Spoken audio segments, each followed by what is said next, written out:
Hey, how's it going? So we got some new stuff in, some new music. I think new everything pretty much. Let me know if it's if the music's too loud, too quiet, and if I'm too loud, too quiet. And let's get what up, fun stuff. Thanks for joining.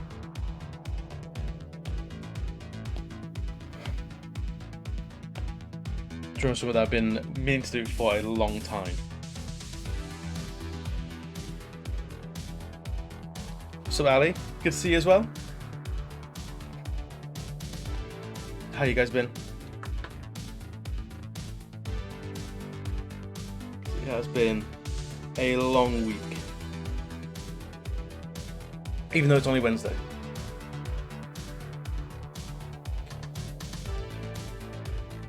But it's still technically a birthday week this week for me. I've never been sure. I usually have like a birthday, but some people have birth weeks. So turning 30 on Monday, it already seems like a month ago. But it was good. It was in the living room playing video games basically all day, which I never get to do. I didn't, but retroactively will say yes. Yeah, 1991, baby. Like the very latest I think you can claim to be a 90s kid. Because I was what, 9 when the 90s ended? I didn't remember shit. Nothing going on in my mind at that time. Clearly all the good stuff happened.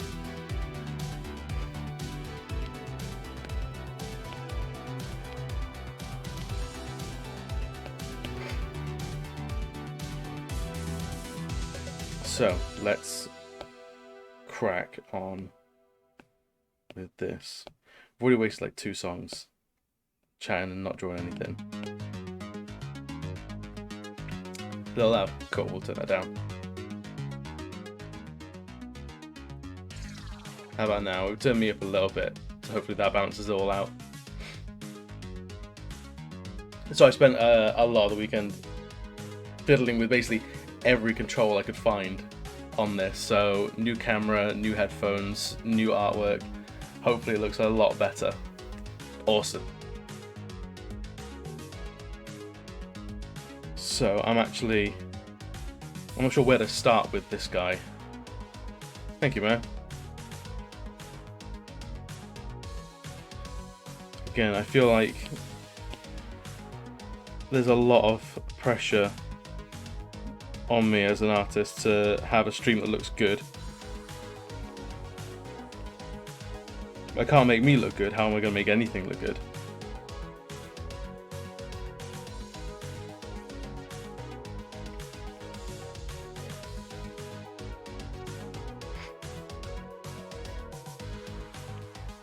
I was also wondering about the music. I was trying to do like video game stuff and like fantasy style stuff because that's mainly what I draw. But synthwave music is just good for hanging out. It's a little bit more up tempo as well. It helps me stay awake, helps you guys stay awake.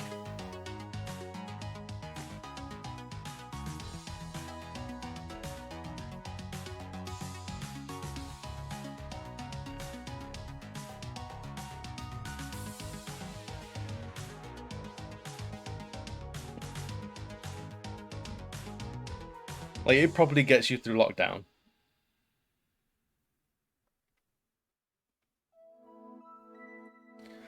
I mean, you can have that on in the background. I know you've got 2 screens.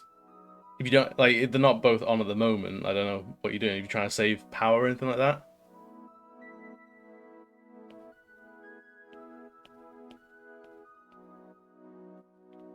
It's way too chunky.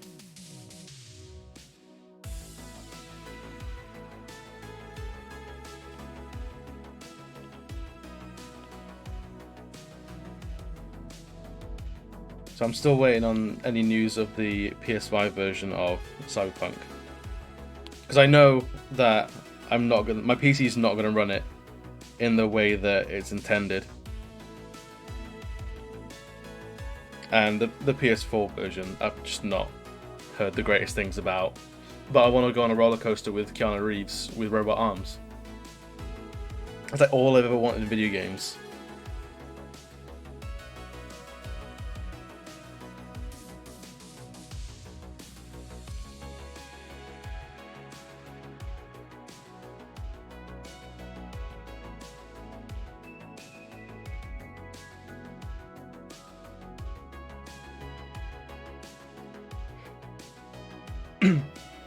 Although I have got the Borderlands Telltale game where you end up with Handsome Jack in your brain. Which I feel like is very much a similar story where you've got the sort of thing like, is it an AI, is it a real ghost hanging around with you?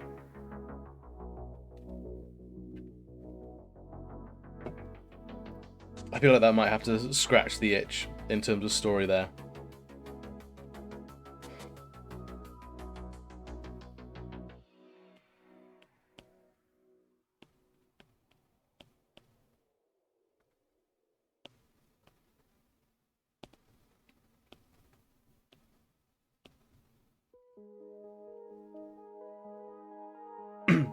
I'd love to do the PC version, but my PC's probably about 6 or 7 years old now.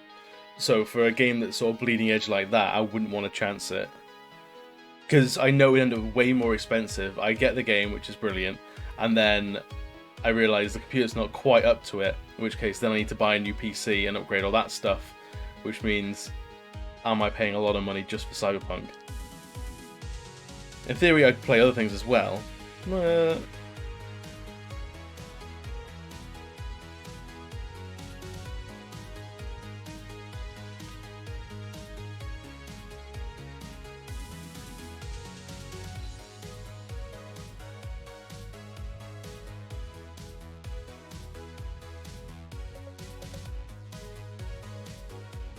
I can't imagine they'll abandon it. No, they've sunk too much into it already, and it's already been because of all the sort of scandals around it. I think they'd be in hotter water if they did abandon it. They're at a point now where they can earn a lot of brownie points by fixing stuff, and now it's all out the gate. They in theory have more time to work on it, because the one thing that's great about the public playing all this stuff and not testers is you've got far more people basically doing the same job, which is great if people know what they're walking into, but if they're basically testers but you're not telling them, then that's an issue. So I think it won't be forgotten at all, and there'll be a lot of art assets and things like that and writing that was done for DLCs, which the game would have to do real bad to get canned. And the only game I can think of where that happened was Mass Effect Andromeda. I think that that had like DLCs, which didn't happen.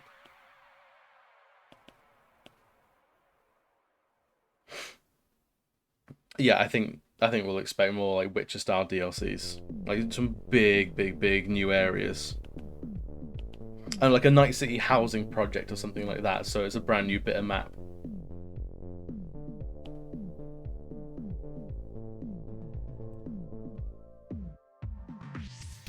Yeah, it was really sad how that came about. I think there's a lot of CEOs and management which learned a couple of rough lessons from that.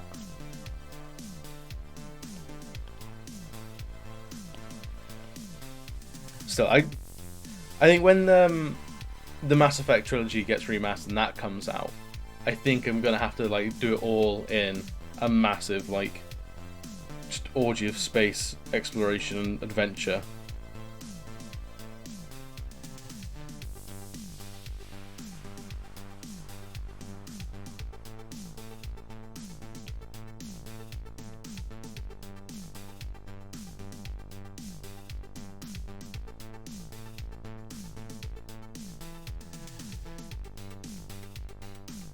Yeah, I don't know if it's going to be a full remake or it's going to be like a HD remaster. Because I imagine... Because all I'm worried about is the lifts in the first one, if they keep those around, because they actually tied a lot of conversation stuff into those because they existed. So they're going to artificially make the elevator rides longer to fit in those conversations again.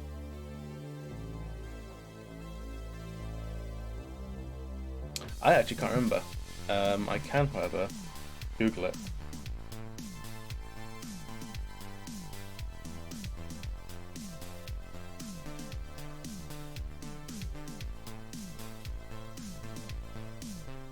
I'm calling it Legendary Edition.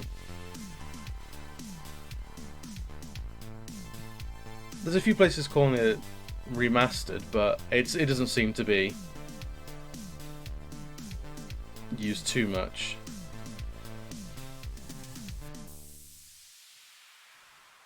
They're saying remaster, so I think it'll be new textures more than anything.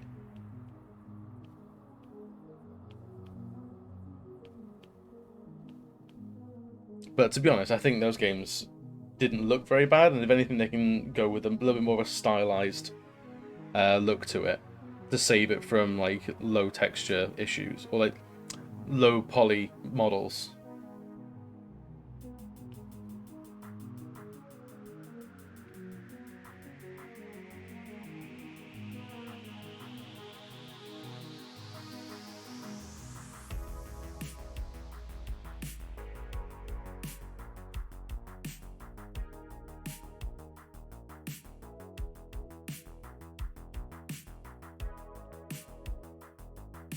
I know. I'm excited for it though. I wonder if they'll tweak anything like that. Like playing through Dark Souls 2 at the moment, the First Sin remake of it or remaster, and they changed like a decent amount there.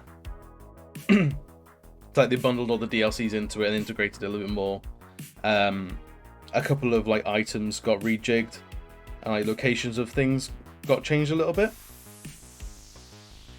So there's precedent for things to be changed somewhat. I don't think it'd be such a carbon, like just a layer of polish over the textures.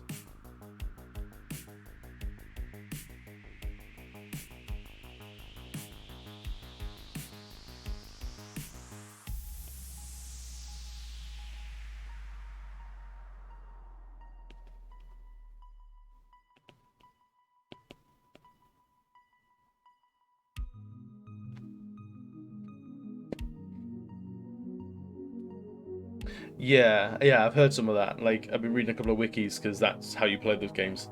And yeah, there's a couple of things was like, oh, this place will absolutely wreck you. Unless you're playing the Scholar of the First Sin version, in which case, have a fun time.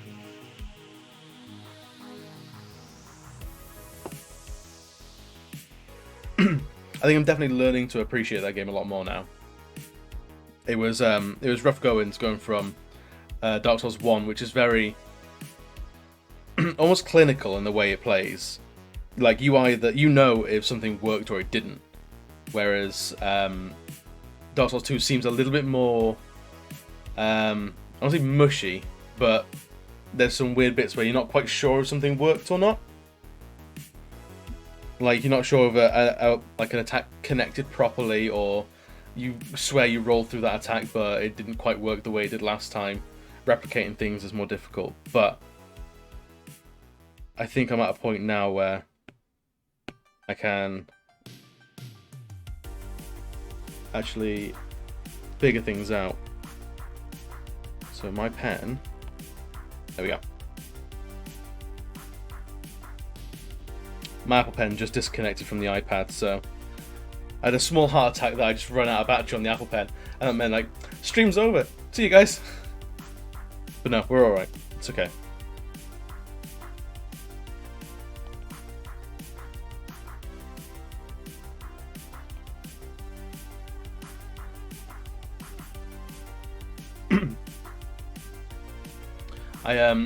I did want to go on my character for Dark Souls 2, all into the magic and stuff, but because I was struggling so much at the beginning, it's not something I'd done at all, so I thought, alright, completely new set of rules for this game, completely new character, I'm completely out of my depth, so I went and folded back on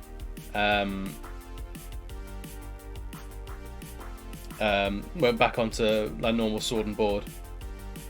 But it means I didn't know Titanite was so plentiful in this game. So now I've got a selection of long swords for any which way. I'm like a Swiss Army knife of just lightning swords and fire swords and poison swords and even just regular swords, which I never got to do in the first Dark Souls. It was basically, I have the one great sword, and if that doesn't cut it, then, well, I had to hit it again.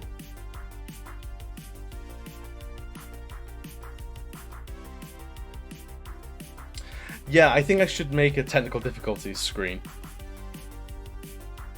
Like, the closest we have is just a BRB, which is saving face for things like that. You know what? Going back, I don't like... Hang on.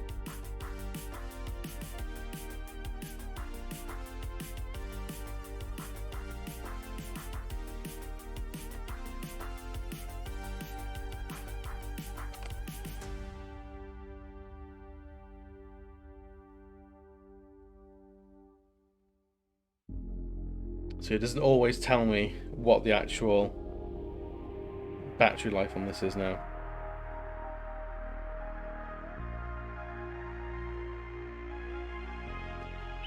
Let's see if that sticks on. So it's back.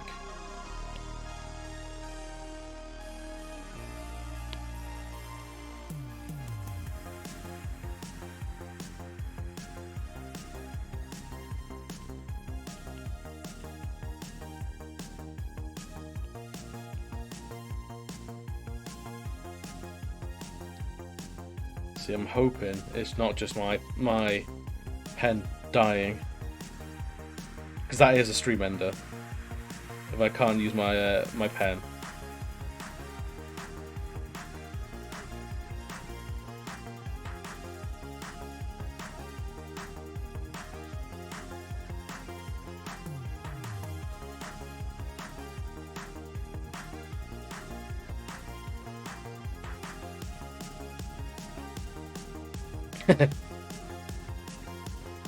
That's alright. I think if it does end up going, we'll do an impromptu one tomorrow.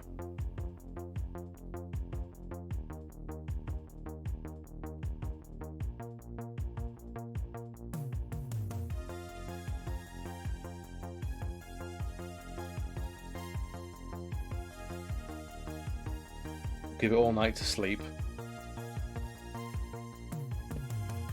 I'm not using these sausage fingers.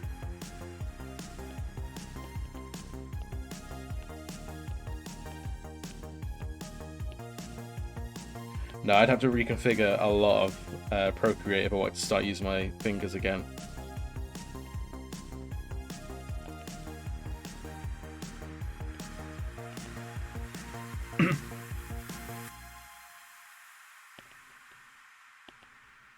Remember, we're talking about Dark Souls, weren't we?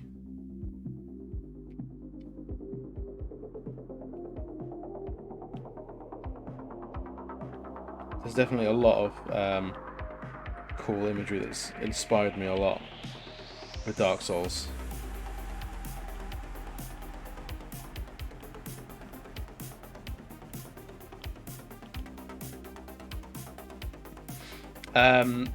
No, I played Demon's Souls back when it came out on PS3, and I absolutely adored it. It was like a gaming revelation for me. It very much defined what I wanted to play for a long time afterwards. And I played the majority of Dark Souls after that. And then I fell off the wagon for some reason, and then never got back around to it. I think I got much more into like multiplayer stuff, like a lot of like RTSs and like Daisy, things like that. Things I could play with all my friends at uni. And then just it never came back round until lockdown, where I picked up Bloodborne and absolutely fell in love with the series again. And since then, I've gone back. So I've gone through Bloodborne, platinum that, and then I've gone back to Dark Souls, platinum that, and now I'm on Dark Souls 2. So then I'll have Dark Souls 3 after that, which I'm really looking forward to. But I don't know what I want to play for Dark Souls 3 yet. I hear it's a lot of like the flame and like the embers are all going out. So I might play like a pyromancer and roleplay sort of like I'm the last ember trying to bring fire back.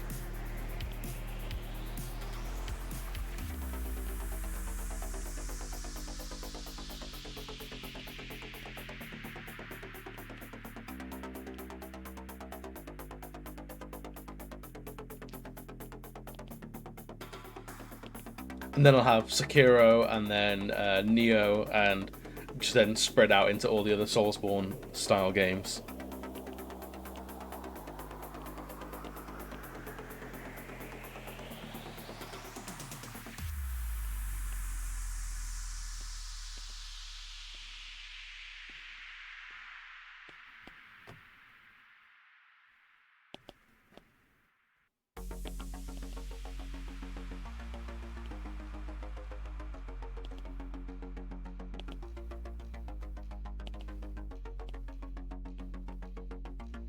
Although, I think I'm going to take a break from Dark Souls once 2's out of the way, because I don't want to burn out on it all. So I'm looking for something else to play. I think I'm going to start streaming games as well, once all the cables I need arrive. So I'll be maybe streaming some Breath of the Wild, because that's been on the list of things to play for ages, like too long. So I might get that one out of the way and have it on stream. So I've never really played many in the way of Legend of Zelda games, so everything I know about them is just through cultural osmosis. So it'd be great to see like, a rupee. I've heard of these. Well, if you tag along, you won't need to play it because you'll be able to see it all on stream. Although you will have to, if you know anything about Legend of Zelda series, I will absolutely need your help when it's very clearly leaning on like legacy knowledge. And I'm just staring and going, I don't know what to do. And it's very clearly like, you just need to break pots. Just break all the pots. Or don't attack the cuckoos. I know that much. But the cuckoos are sacred.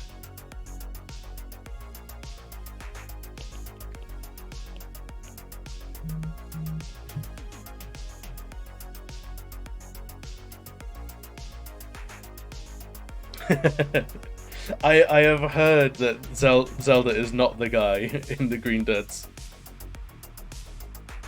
Although, I don't know. Don't you usually get to name Link? So if I name Zelda, does that make it true?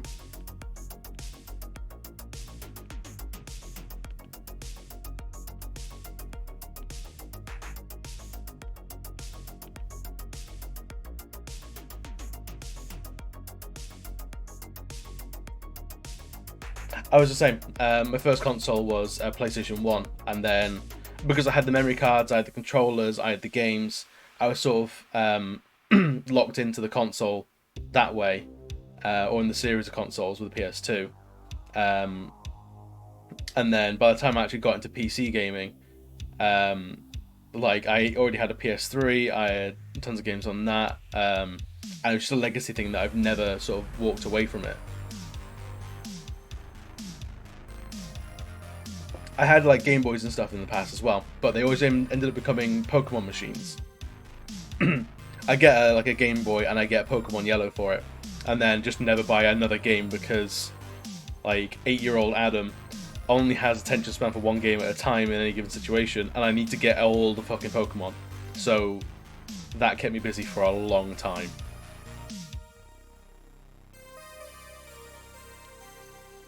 But I'm excited with Breath of the Wild because it is just that sort of massive, expansive game, and just all, like the physics, like puzzling side of things, looks really, really cool. And to my knowledge, like live physics like that, I don't think they've done too much of in the Zelda series. Like there's been physics, but it's been more animated physics. Like you throw a box, you know pretty much where it's going to go. It's not going to have those physics, those live like calculations to work out where is this thing going to go. So I'm excited to see all that stuff.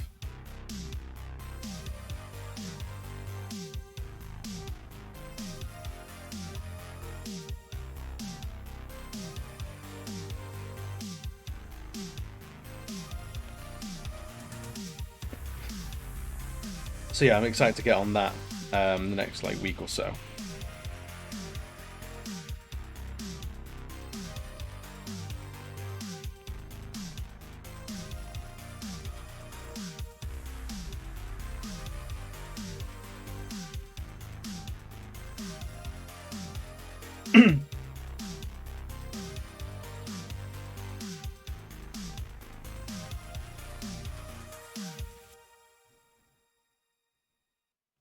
Decided to make this beholder real phlegmy, real nasty and gross.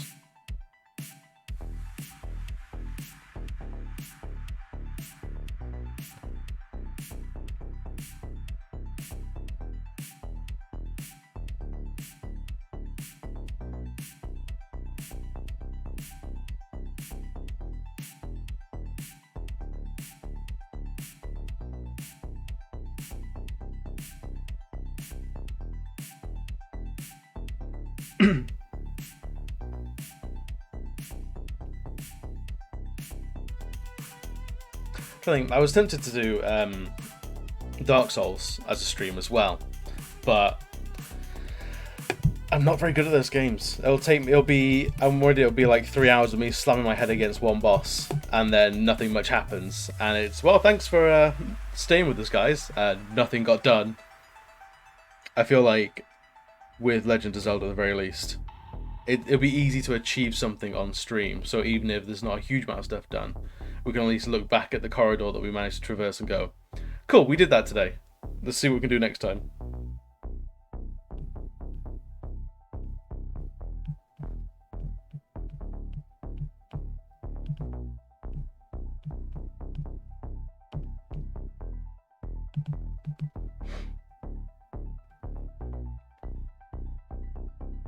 Yeah, pretty much. Basically, I roll off an edge because I'm a fucking idiot, and then the chat is just F's forever. I reckon you would. I feel like in a lot of ways the Dark Souls games can be like pretty meditative. Like, as long as you acknowledge, like, okay, I'm gonna be here for a while. I need to pay attention. Then you start to like it. Dark Souls seems to give you a lot more once you realize, like, oh, you've got to go at its pace, not your pace. Going at your own pace is something you really, really sort of earn in those games.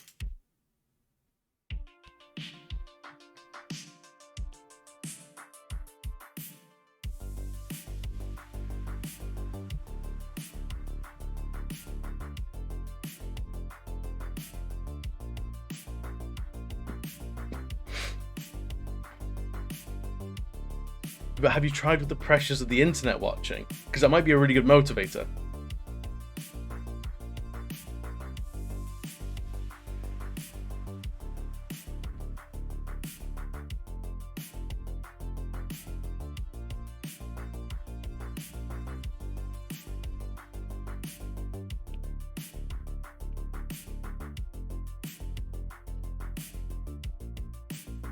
So we're actually tearing through this now.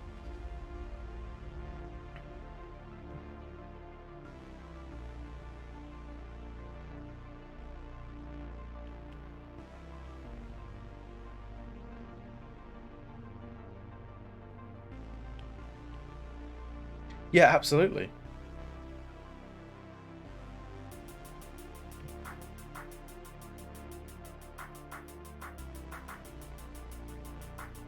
Unleash the inner beast.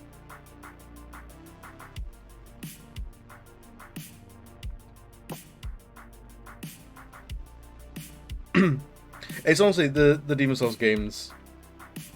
They get a lot of stick for being crazy difficult, but it's just a pace from a bygone era.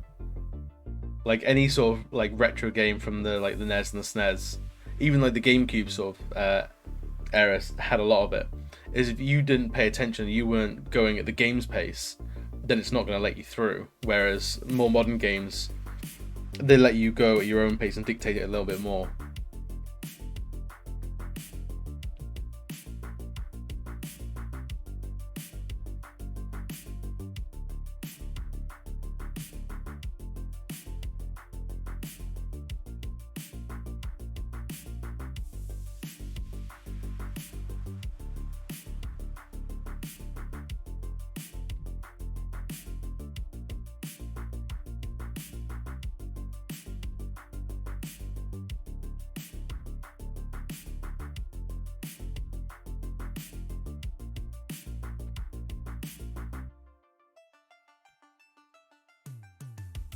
I am tempted at some point as well to do like a memory lane series where you just play games from our childhood that I've not played in like absolutely years. So things like Metal Gear Solid, and just have some proper like good times with it.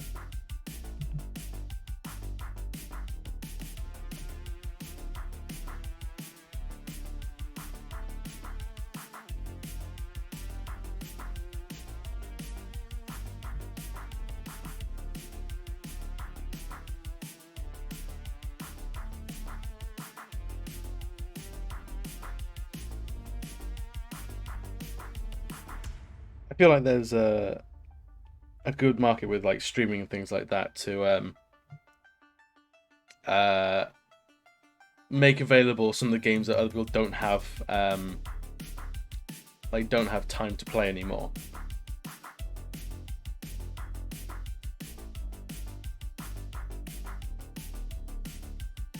That'd be good. Five Friday. I like the sound of that.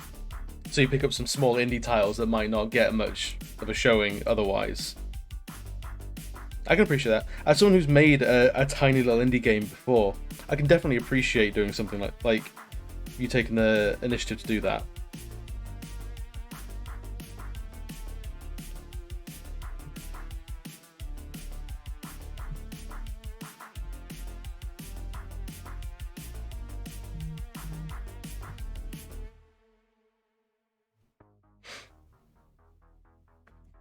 Well, I think that's kind of the thing, isn't it? You end up like a bad movie nightclub, where it doesn't matter if the movie's bad or not, as long as you have fun watching it. Then a good time is had by all.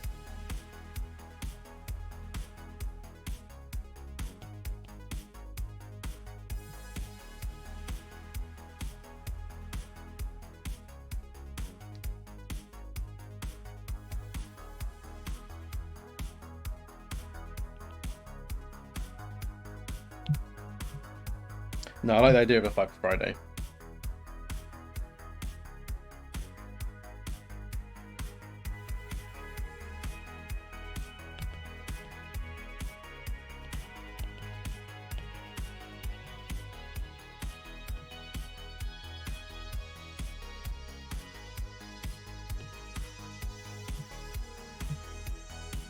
Here's me not paying attention to the lines and where they're going.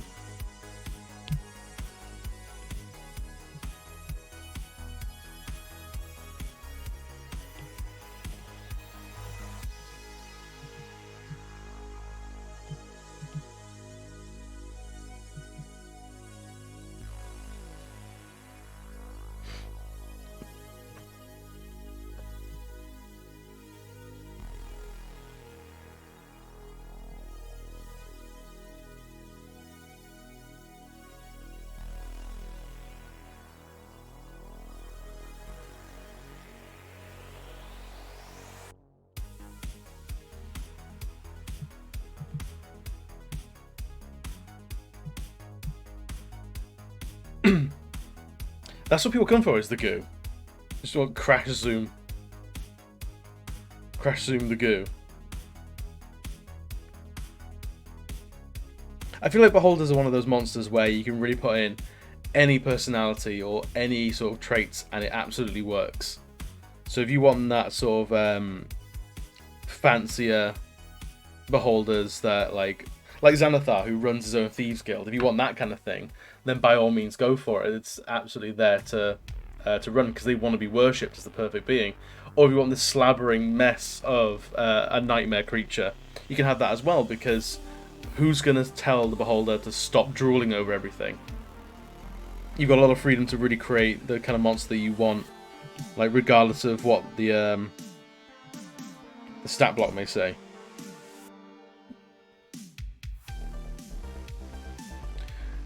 Uwu beholders exist. The closest thing that I think 5th edition's gone is the Death's Kiss.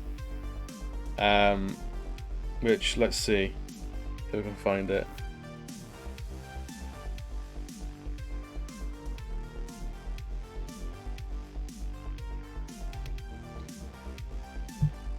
Like this cheeky little thing. So Uwu beholders absolutely exist. I know, sweetly. It's cute until you realise that it's still the size of a small car.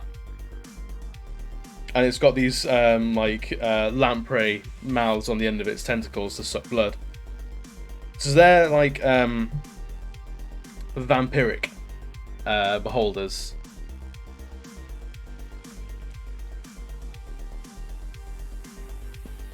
Well, he's very sorry to have disappointed you, mister.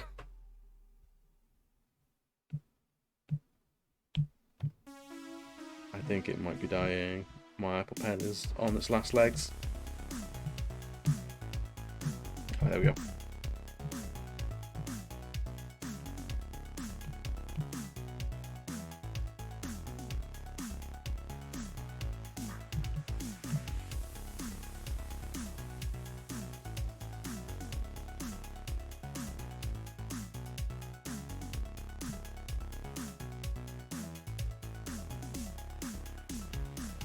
There's been a I'm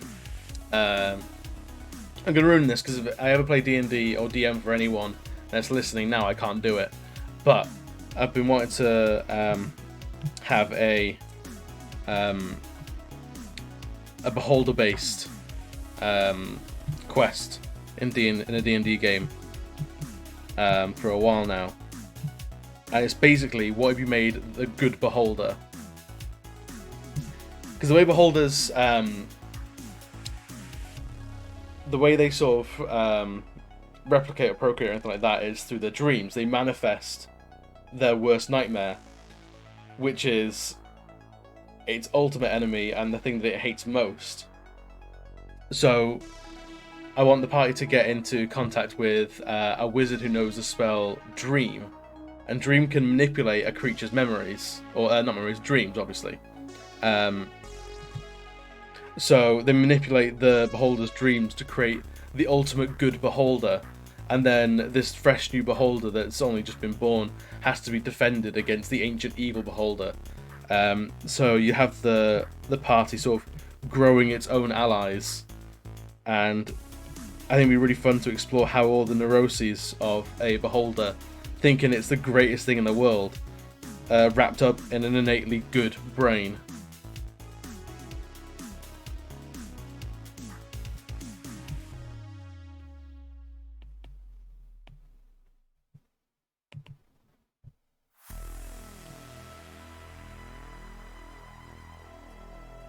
Then you end up with like knights and other adventures trying to come to kill the good beholder, because it's still a beholder, so it's got the reputation of all of its sort of kin, but it's actually just a really chill dude.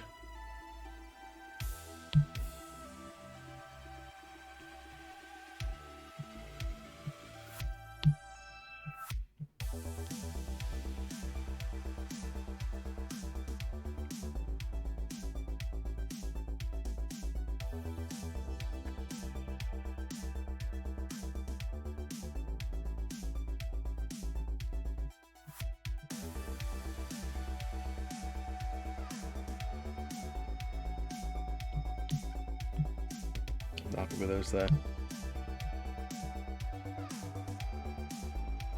Just giving the tongue a little bit of texture. Which is absolutely what you want to hear when you're drawing a beholder. It's thinking about the texture of its tongue.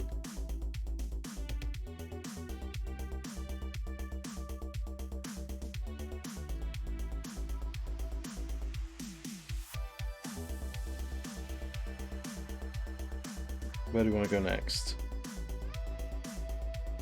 So I reckon we could probably fill that mouth.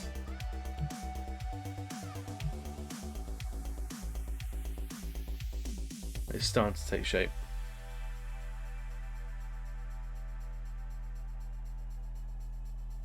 Yeah, is it really art unless you've actually textured the tongue?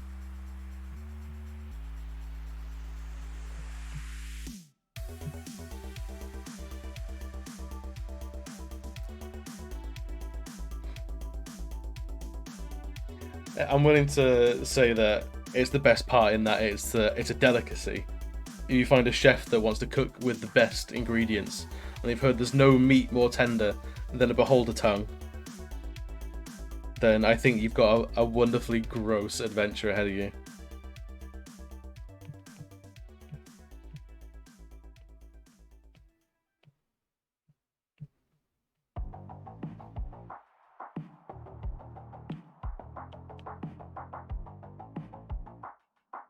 I imagine the group on the tail of this character, they think they might be a cannibal or something like that, because people are just complaining that they cook with really strange ingredients and they have no idea what this meat is.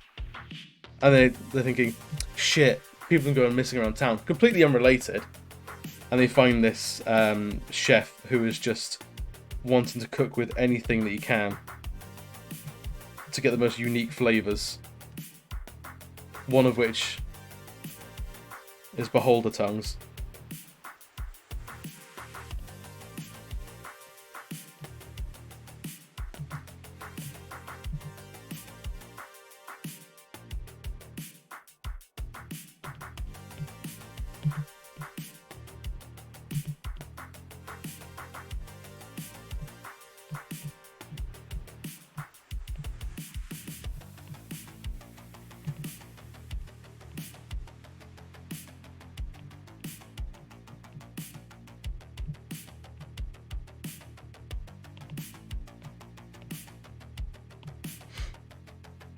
There's so much you can do with beholders. They're really one of my favourite monsters. And criminally underused in my campaigns as well. I think I've only run a couple of beholders, and that's about it. I had a couple of spectators once, like mini demi-beholders, and they have basically adopted their old master's mannerisms and personality. But the two of them hadn't decided who was going to play the wizard, the old wizard who was dead, and who was going to play the servants, those guys. So they'd change places every other sentence. So the party had no idea who to talk to at any one time.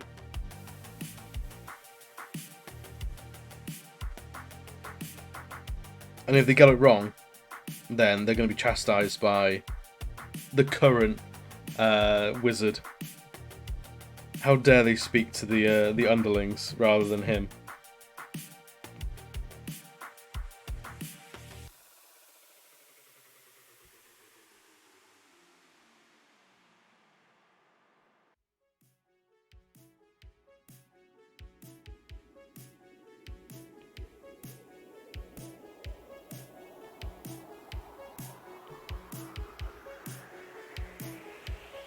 I don't know about anyone else's campaigns, but my campaigns, combat's not the most deadly thing.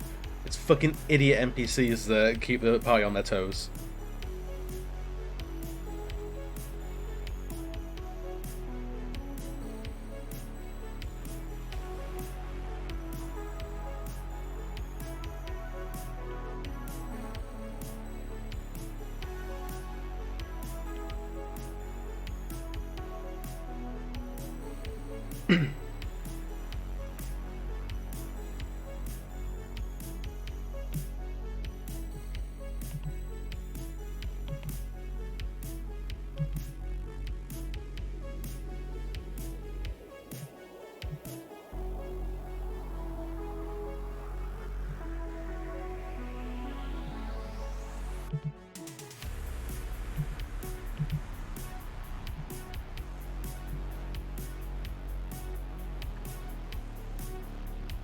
I remember those wolves.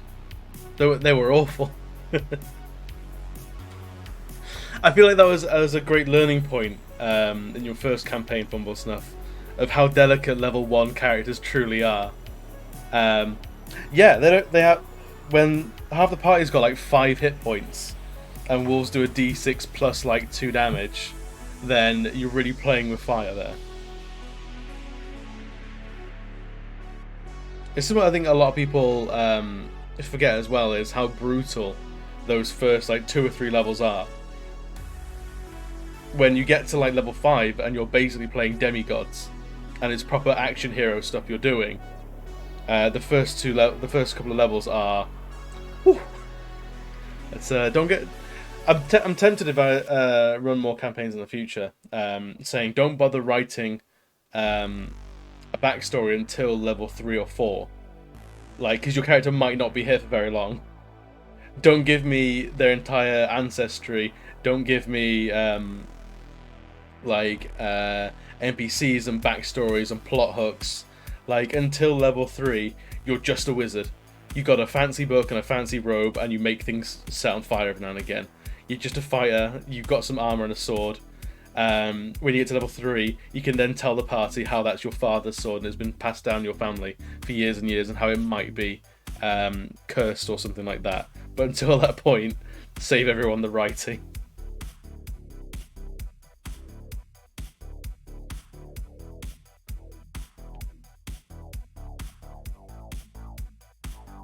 I feel like whoever wrote wolves in the DM's guide, in the monster manual, really likes wolves because they're really good at everything they do.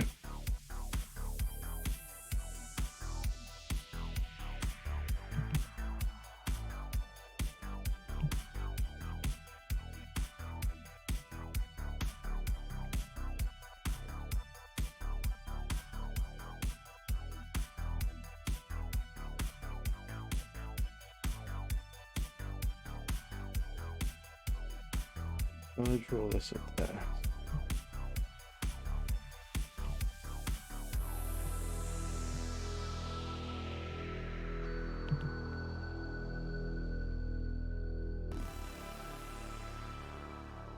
Anything with pack advantage really is deadly to a lot of like heroes, and even like late tier heroes. Like, if you're not careful, then an enemy with advantage when you're not thinking about it is going to wreck everything for everyone.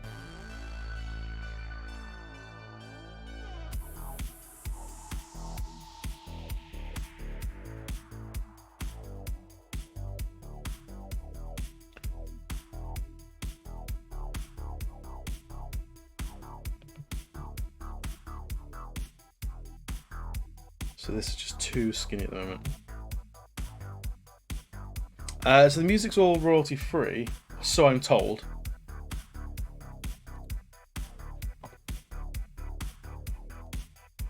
And this is by Streambeats. This is Harris Heller. And I've seen a few people, there's a couple of the people that I know that do streams on my friends list, on my Spotify friend list. And every now and again I can tell if they're live or not through Twitch, but because they're listening to Harris Keller. Or Harris Heller, rather. He seems like to do quite a lot of like royalty-free stuff, or at least the stuff he does he doesn't hold the royalties for.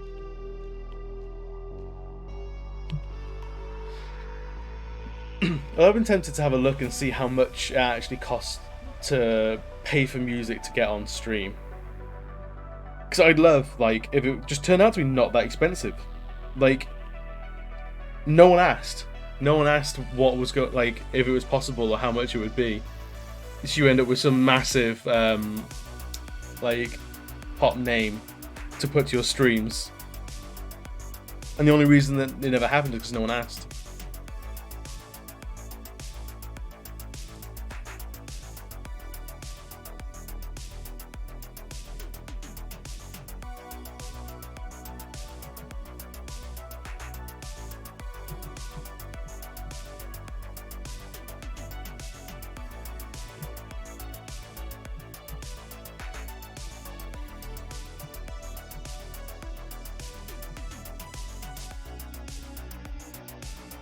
No, I've messed that up. So we'll draw that again.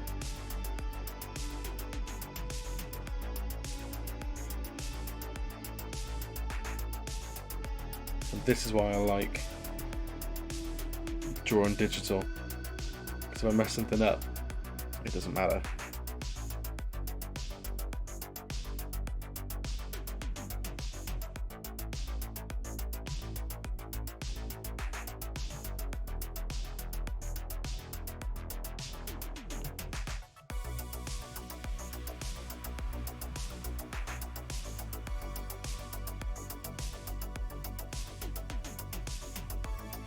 Oh, who was that?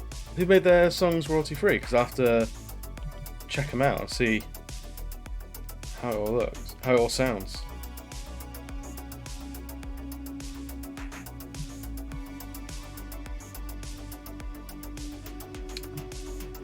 Wintergarten. I've not heard of them, but I'll have a listen to them, see what they sound like.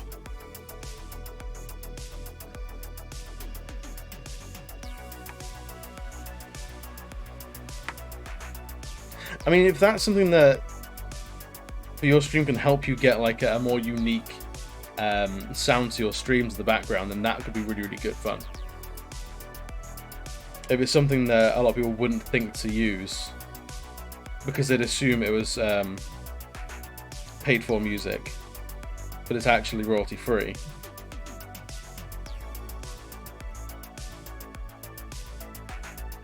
If they're kind of out there, even better.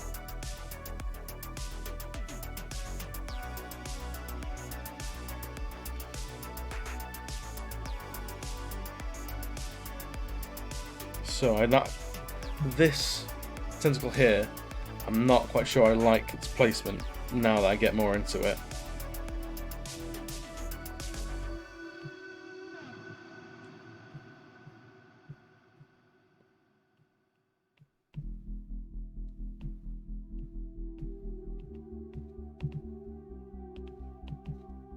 So I'm going to leave it.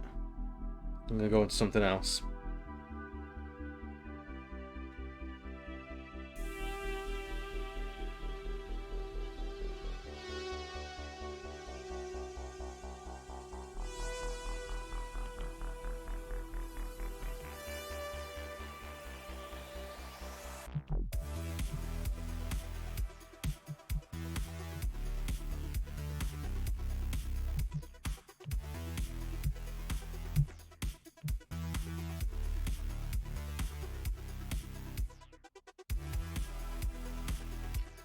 The one drawback with beholders is they're very fiddly.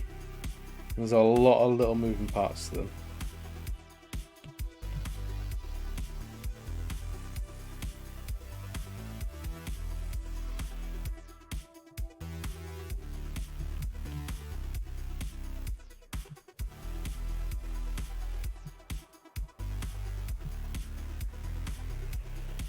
Well, the way this is going, I think, how long have we been on for?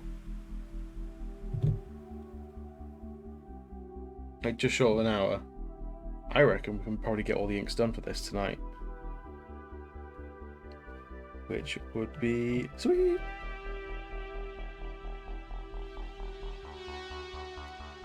The bit I'm really, really worrying about is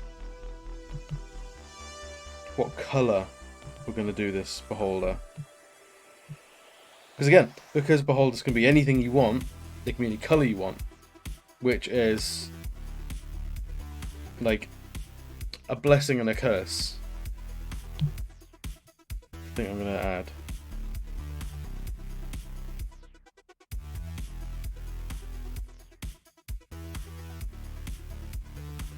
So this is part of my process, is my initial sketch is kind of vague.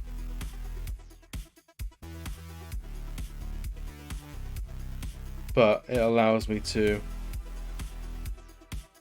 ad-lib a little bit, which I'm not sure I like that after all. However, I reckon something from this top tooth to the tongue will be good fun.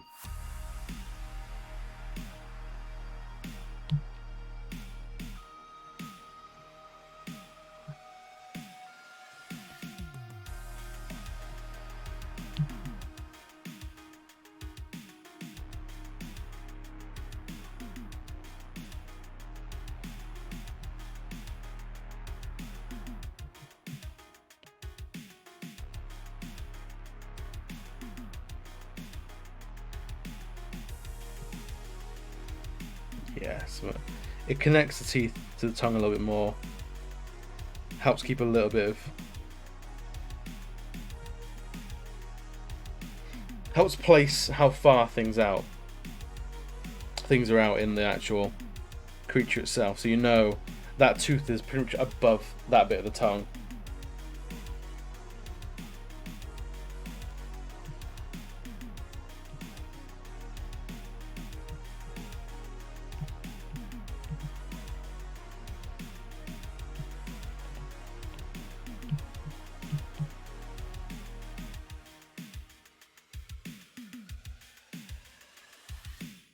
I always think the more brightly coloured a beholder, the better it suits it, because they have all those different eye rays. Like, you want to represent that somehow, especially to your players. If you tell your players that it's got an eye, each one a different colour of the rainbow, the players already know, okay, those eyes all do something different. So, like, be prepared for a lot of different things to start happening, especially if players haven't faced a beholder before. If you kind of tip them off like, hey, it's mostly made out of special attacks. Like, watch out when it does a death, like a disintegration ray. That's not its one trick. It's not like a smaller dragon where, yeah, it breathes fire, but what else does it do? It has claws and a tail, but it mostly breathes fire. The beholder's got a whole bag of tricks to do. So working in those extra colours, I reckon, is just... it may not narratively make a lot of sense, but I think it's one of those things where it's good games design. Or encounter design, really.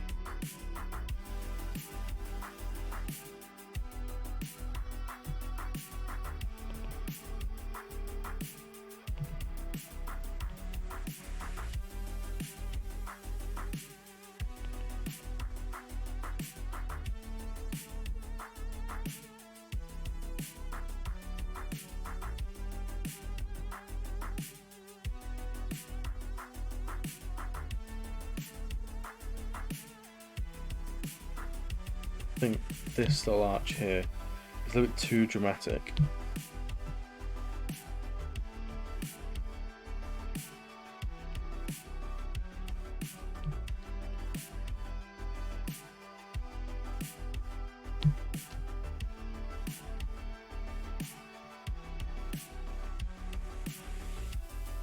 There we go. I didn't want that eye stuck on a tiny little tentacle when the rest of them look a little bit chunkier. It needs to look like this is the weedy tentacle. I think this one, I'm going to move it so its base is around up here rather than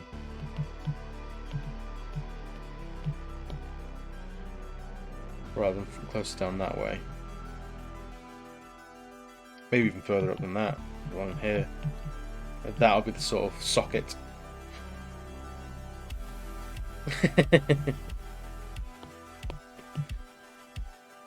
I mean, you say take my strong tentacle, but a beholder with a deformity like that is like prime for an uneasy alliance in a campaign. Like, it knows a couple of other beholders and it hates them because the beholder knows it's perfect, but the other beholders don't accept it because it's got these weedy little tentacles that don't quite do anything.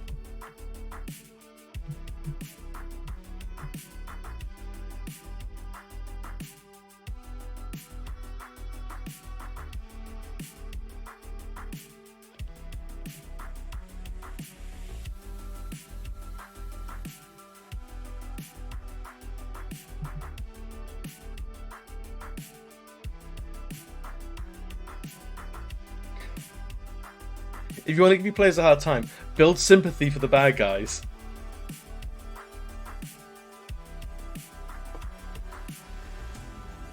I had a campaign where the group were fighting like this orc civil war, and there was this one orc that was uniting all the clans under like the enemy banner, like they were the bad guys. and the party immediately were like, fuck this guy, let's fuck his day, let's just ruin everything for him. And they did a really good job. I was really proud of them, but they never like cared to properly talk to the guy, as they were in and making alliances with their own orc clans. They were really getting into the nuts and bolts of this stuff and making a lot of friends and enemies. And they never like talked to him or like where did this guy come from? This weirdly charismatic orc that could just unite all the orcs like that. And they did a great job of finally actually like offing him. And I sort of said like, join to peel the curtains back because there's a lot of stuff here that's not going to come up again. But I bothered writing it, so you might as well know it. And basically, I let them know that he has this huge hot stub story of, as a kid, more civilized, human-centric towns and tribes and things like that basically ran his tribe into the muck. And he was like the classic like player character lone survivor, but never knew why he was persecuted for that kind of thing. So all he was doing, he was fighting for a place to belong in the world, and that was uniting all the orcs together to be a force that couldn't be stamped out. And that was his true motivation. And as soon as the party heard that, all the players at the table were like, oh no, he wasn't a bad guy. He was just a bad guy. In the same way that Wreck-It Ralph is a bad guy, but not a bad guy. I feel like the beholder that got bullied into evil could be just as much a bastard.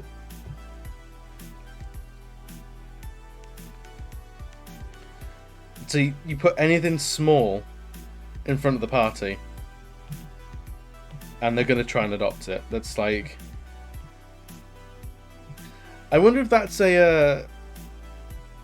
almost like a millennial thing. Because a lot of us want pets, but we're not allowed pets because we rent. So do we hunger for these little creatures in D&D to take care of as like a surrogate for having an actual pet?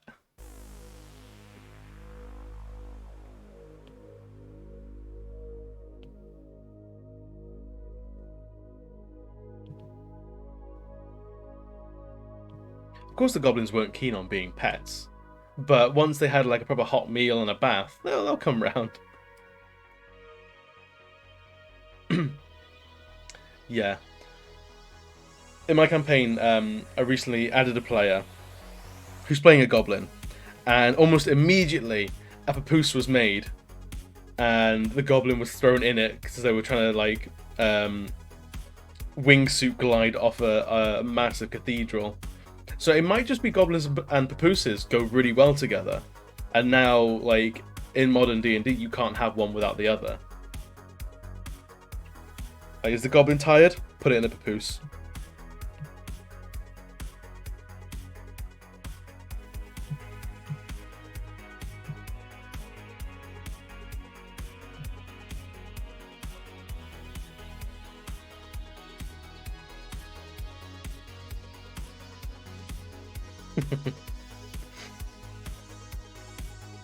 It's all in their starter equipment now. Is you get your sword, you get your leather armor, you get some rations, a papoose, grappling hook, and then whatever your background gives you as well.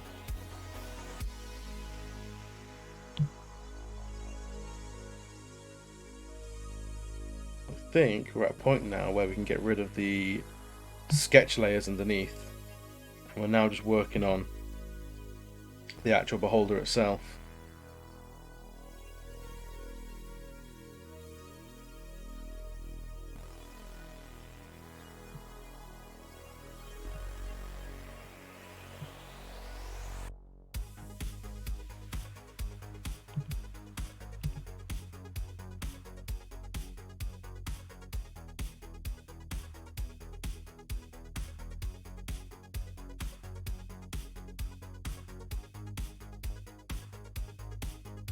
See, now without a pupil it looks like a zombie beholder. That's not what we're doing.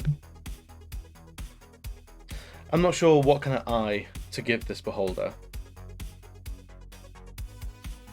You see a lot of defaults and it's like a humanoid eye, but I've always liked the idea of having like a goat-like satanic eye to give it that extra sort of something's not quite right edge to it, other than the massive face with tentacles.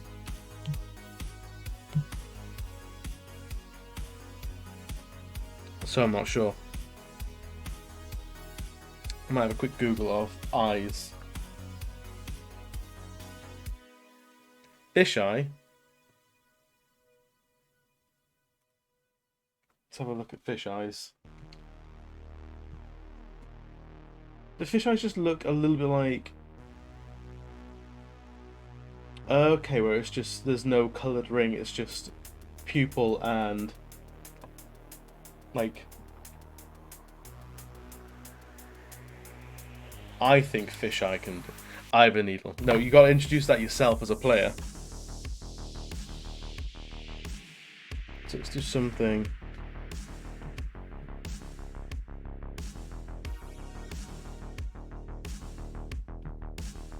really nasty.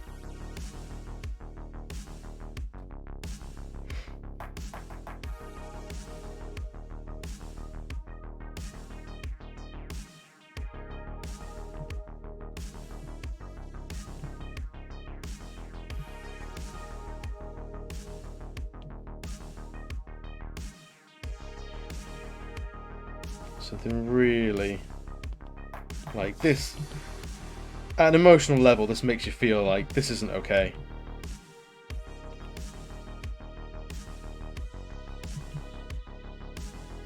Got these overlapping flaps of muscle and meat, which you shouldn't have on an eyeball. Eye of a tiger.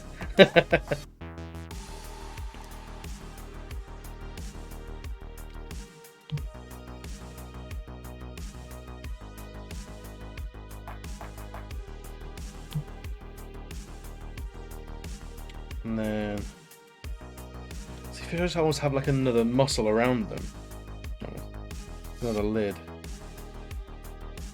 like that, so it's a little bit smoother, which I think could be real nice.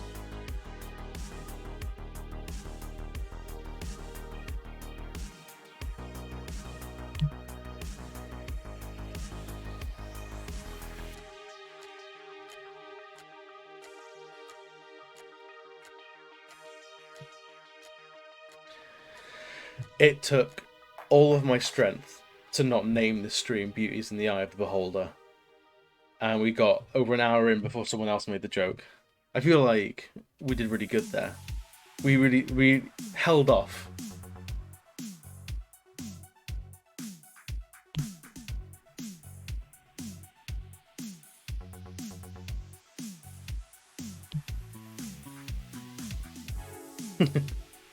I'm proud of us. We really did good. We came together.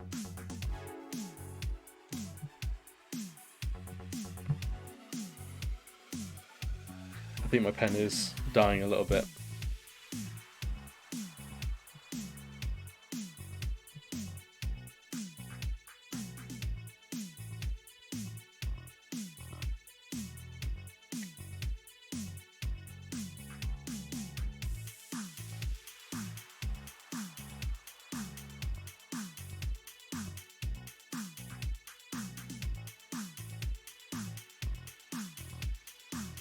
So I'm almost making these look like false eyes now.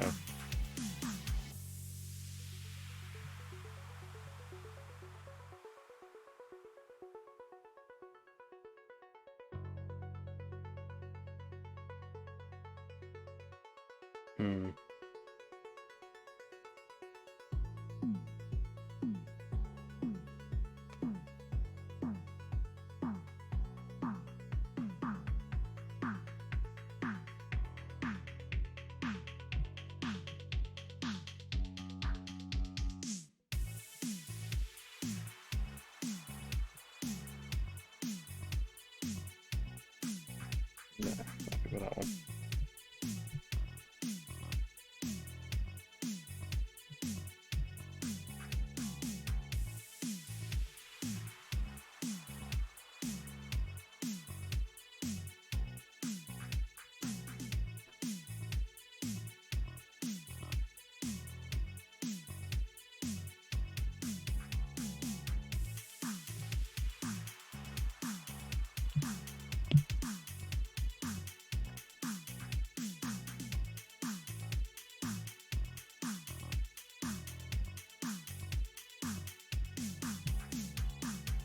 And then we're back to all the little fiddly bits.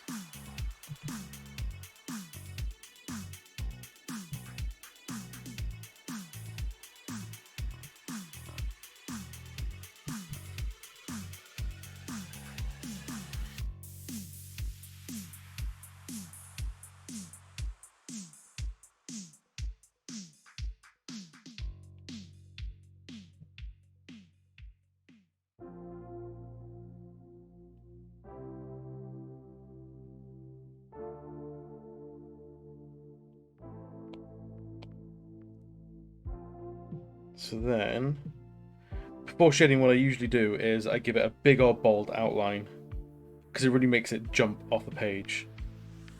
So we'll get to doing that now, I think. Where do we want to start that? We'll do it at the corner this time.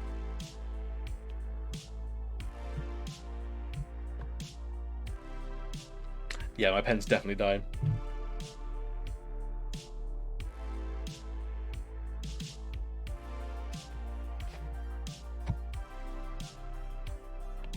Cool, there we go, we're back on.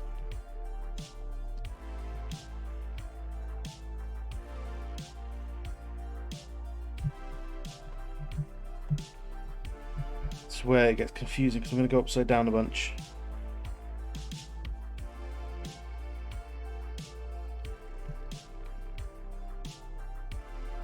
So I do it all this way around because then I can see where my pen tip is actually touching the screen. Make sure I don't go into anything I shouldn't be.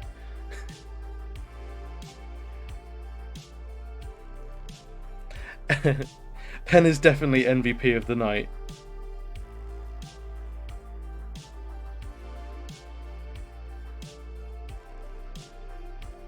When you believe in pen, all things are possible.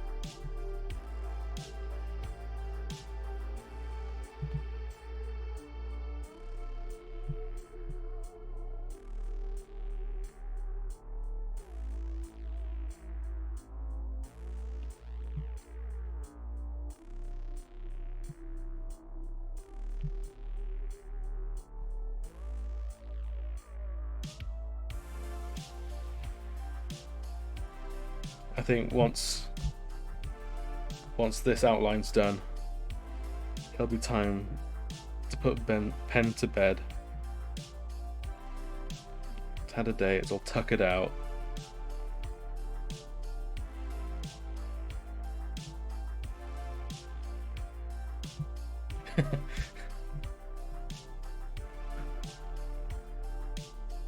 Yeah, I've been sat doing nothing. I'm just looking at the iPad and the pen doing everything by itself. It's amazing. It's just off screen, guys. You have to believe me. It's really going. It's fantastic. So what's available with modern technology these days?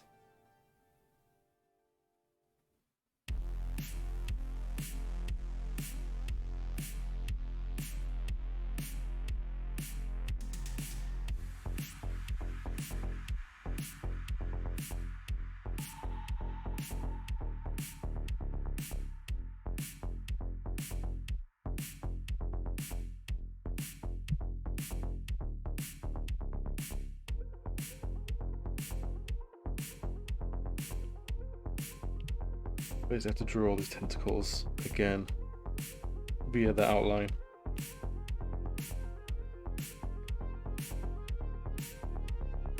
You know what? I like drawing big knights and things like that because you have massive sweeping smooth lines that make the outline real easy, not this nasty looking flesh.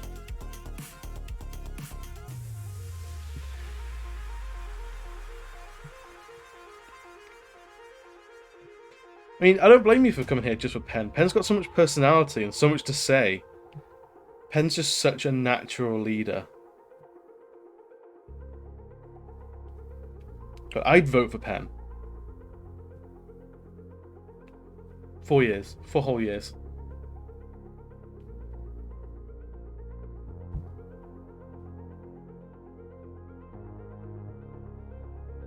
Even in Pen's current exhausted state, still going, still drawing.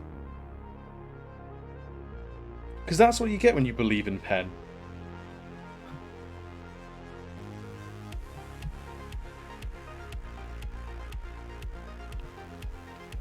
Oh no, I made the chat too political.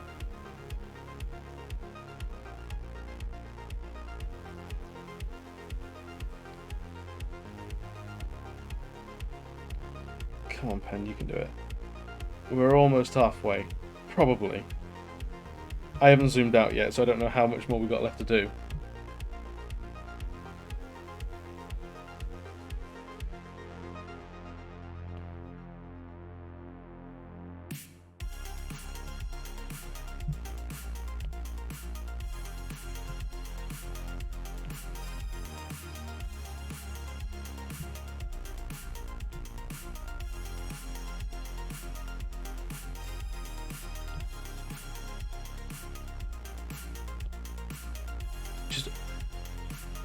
I'm just on tender hooks, hoping pen will last.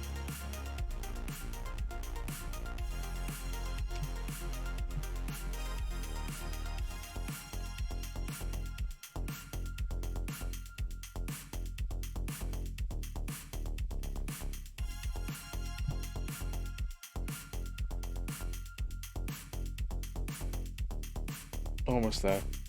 Oh god, we're about halfway now.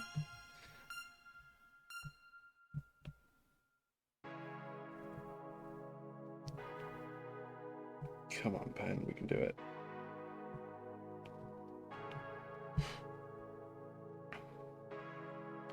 it. Waving the pen flag.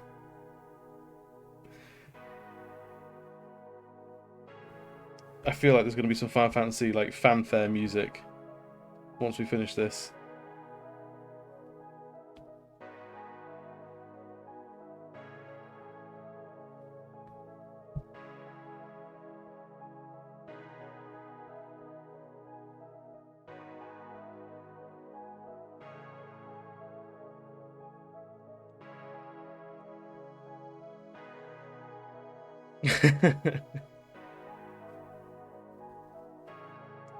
I'm glad you guys are feeling the suspense as well.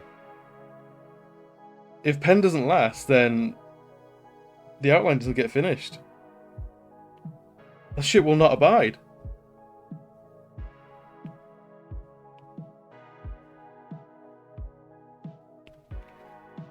I like also how I try not to look at the viewer count, but since getting on this the pen hype train, the viewer count's gone up by a couple.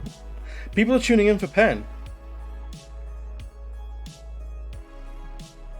The people believe in you. You can do it.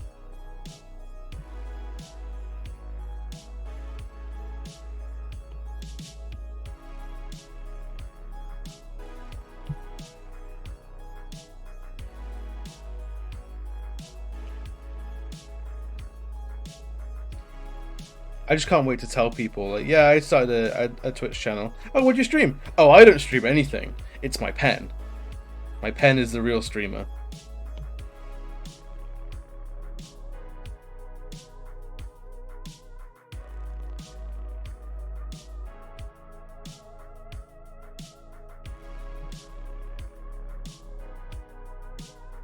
I'm just crew, basically.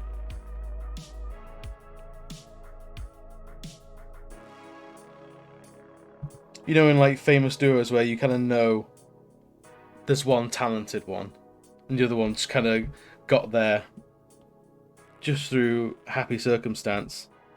I feel that's me and pen.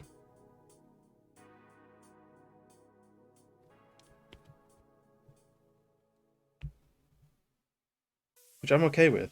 I'm just here to help pen be the best pen. Yeah, cheers for more stuff. You're really selling it.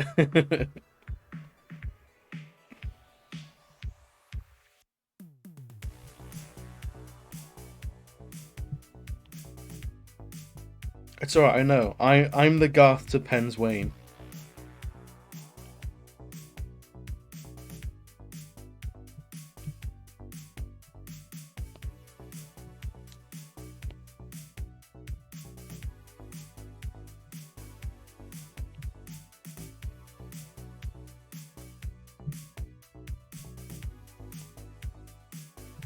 which I'm not all that mad about.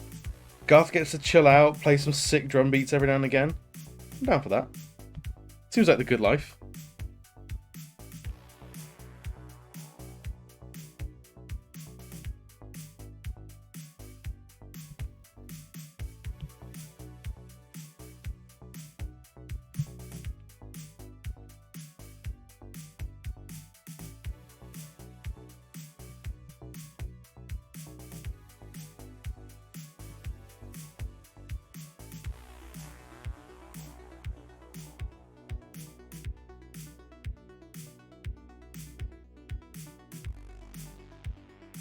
We're almost there. Pen's still going strong.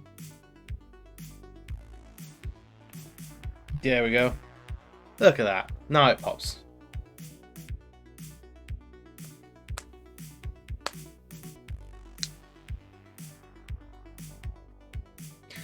We did it! We did it for Pen! Oh, he doubted me. Pen never doubted. Never doubted Pen for a second. Well, I think that's where we're going to leave it for tonight. I don't know. Maybe we'll take this on next week as well. For like shading and then colours and stuff. Because it's actually gone real quick. But I'm going to get gone. I'm going to put Pen into charge. Tuck Pen in. make sure Pen has a lovely night's sleep. Thank you very much for coming and chilling out, guys. I always appreciate it. Glory be to Pen. May it be charged by all of our expensive electricity. But yeah, thank you very much, guys, and I'm glad you had fun. I had a lot of fun as well. I think we'll do this again next week. See you later, guys. Bye.